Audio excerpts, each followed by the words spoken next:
We started SOS in 1970, and one of our major projects was working with the migrant farm labor camps in Orange County.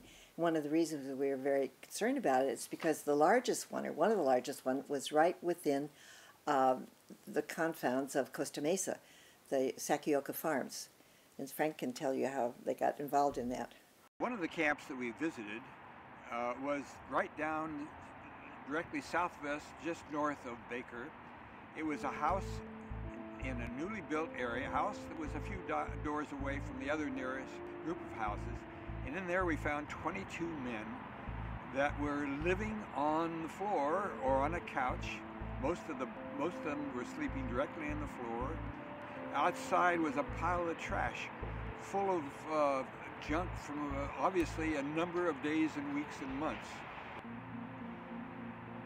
And the LA Times story brought out the interest of the Human Relations Commission, and in turn, after investigating, we showed them around a number of the camps that were there.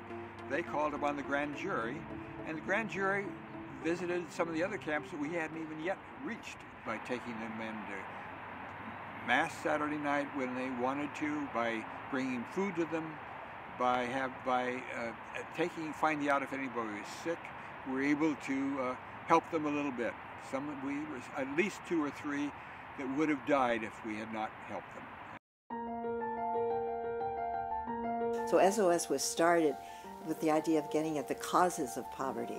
You know, the things that are keeping people homeless, that are keeping them hungry, that cause them to live in the conditions they did in the labor camps, for example. But when we were out there doing the research in the community, trying to find out what the needs were, we discovered so many emergency needs that we backed into the emergency care business, but we never left the idea that we really need to become advocates for the poor in healthcare, in housing, and also in education. So we were inundated with emergency response.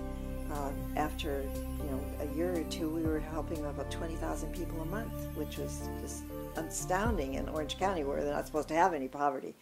When we found that there was such a lack of affordable housing in Orange County, we became real advocates with Ralph Kennedy and all the people that worked around him, and we became advocates in Costa Mesa which we're still doing right now. We're still working with our city council to try to get emergency shelter.